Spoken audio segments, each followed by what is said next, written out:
دوستوں، Pakistani film industry کے عظیم ترین hero Waheed مراد صاحب 23 نومبر 1983 کو اس جہان فانی سے کوچ کر گئے، لیکن ان کا انتقال کس اذیت کے عالم میں ہوا اور انہیں کس بے حسی اور بے بسی اور لاچارگی کے عالم میں مٹی کے حوالے کیا گیا، اس واقعے کو سن کر رونگٹے کھڑے ہو جاتے ہیں۔ اس تمام واقعے کو پاکستان کے ایک معروف صحافی نے اپنی آنکھوں سے دیکھا اور پھر یہ کہانی مشہور ادیب اور فلم پروڈیوسر علی سفیان آفاقی صاحب کو سنائی، جس نے اسے اپنے مشہور سلسلہ وار فلمی سرگزشت فلمی الف لیلہ میں تفصیل سے بیان کیا۔ ان کی زبانی وحید مراد صاحب کے آخری سفر کی رلا دینے والی کہانی سنیے۔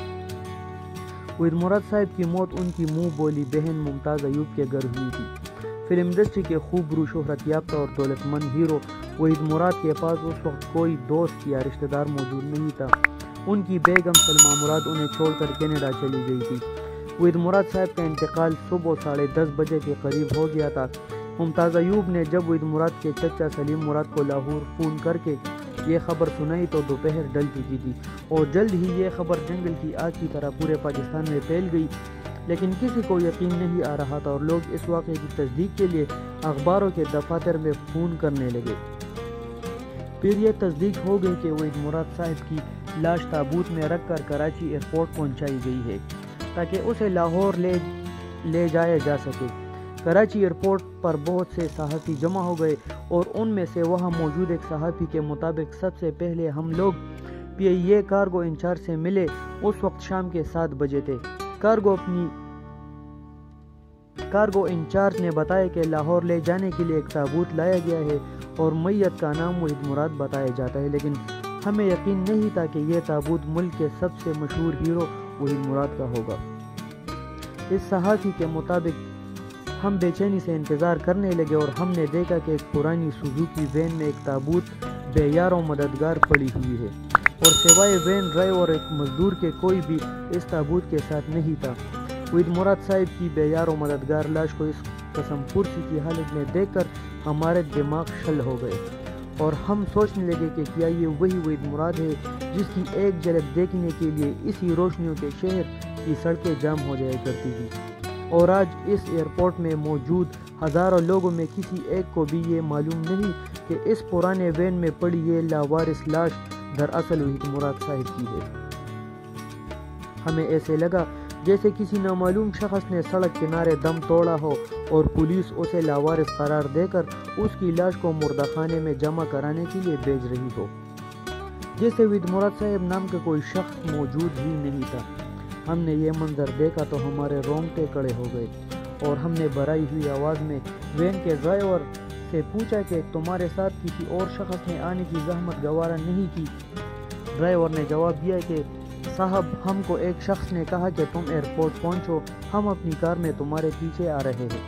یہ پرانی وین کرائے کی تھی جس میں اس شخص کی لاوارث لاش پڑی تھی جو کبھی اس کراچی کی سڑکوں پر اپنی مرسڈیز اور کرولا کاروں میں گھوما کرتا تھا، لیکن افسوس آج اس کی تابوت کے ساتھ نہ ہی اس کی بیوی بچے تھے، نہ ہی دوست اور نہ ہی اس کی منہ بولی بہن جس کے گھر وحید مراد صاحب نے وفات پائی تھی۔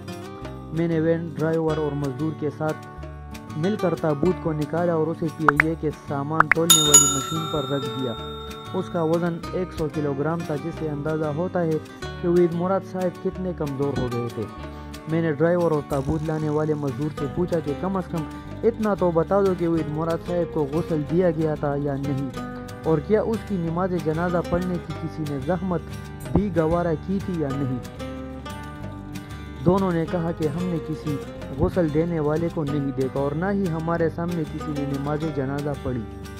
میں نے ساتھی صحافیوں سے کہا کہ پورے کراچی میں وحید صاحب کا نماز جنازہ نہیں پڑھا گیا، نہ ہی اسے غسل دینے کی زحمت گوارا کی گئی، چلو اس کے لیے فاتحہ خوانی تو پڑھتے ہیں۔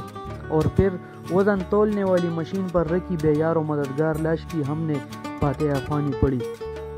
اس کے بعد ہم نے وزن لے جانے والی مال برادر ٹیلے میں تابوت کو رکھوایا جو تابوت کو جہاز کی طرف لے گئی، اور اس دوران وحید مراد صاحب کی منہ بولی بہن ممتاز ایوب کے شوہر قادر موسانی آ گئے اور تابوت کے بارے میں ایئرپورٹ کے عملے سے دریافت کرنے لگے۔ میں نے ان سے پوچھا کہ اصل بات تو بتائے کہ وحید صاحب کی موت کس طرح واقع ہوئی۔ قادر موسانی نے جواب دیا کہ ایک دن سے میری ان سے ملاقات نہیں ہو سکی تھی۔ 3-4 روز پہلے وحید مراد اپنے بیٹے عادل مراد کی سالگرہ کے لیے بہت سا سامان خرید کر میری دکان میں رکھوا گئے تھے۔ میں نے ازراہ مذاق ان سے پوچھا کہ وحید صاحب کیا وجہ ہے، پہلے تو آپ نے کبھی اتنا سامان نہیں خریدا تھا۔ وحید مراد صاحب نے جواب دیا کہ یار پتہ نہیں آئندہ سال تک کون زندہ رہے، اس لیے اس بار دل کھول کر بچے کی سالگرہ مناؤں گا۔ انتقال کے دن تقریباً 10:30 بجے ممتاز ایوب گھبرائی ہوئی میرے پاس آئی اور مجھ سے کہا کہ میرے ساتھ چلیے، وحید کی حالت بہت خراب ہے۔ جب میں ان کے ہمراہ پہنچا تو میں نے دیکھا کہ وحید مراد اپنے ڈرائنگ روم میں بجلی کے سوئچ کے نزدیک گرے پڑے ہیں اور ان کا چہرہ زرد ہے۔ میں نے ان کی نبض دیکھی تو چل نہیں رہی تھی۔ ہم نے گھبرا کر ڈاکٹر کو بلوایا جس نے آ کر معائنہ کیا اور ان کی موت کی تصدیق کر دی۔ دوستو، اس طرح وحید مراد کی لاش لاہور پہنچائی گئی جہاں انہیں ہزاروں پر ستاروں اور فلمی شخصیات کے سامنے قبر میں اتارا گیا۔ ان کی بیوی ان کی ساری دولت اپنے نام کر کے وحید کو بے سہارا چھوڑ کر چلی گئی تھی۔ جب تک کینیڈا سے واپس آئی تب تک وحید مراد مٹی تلے جا چکے تھے اور ان کا آخری دیدار بھی اسے نصیب نہ ہو سکا۔ وحید مراد صاحب کی قبر ان کے مشہور پاکستانی شخصیات کے قبروں میں ایک ہے جہاں ان کے مداح کثیر تعداد میں آتے ہیں اور ان کے لیے فاتحہ خوانی پڑھتے ہیں اور انہیں خراج عقیدت پیش کرتے ہیں۔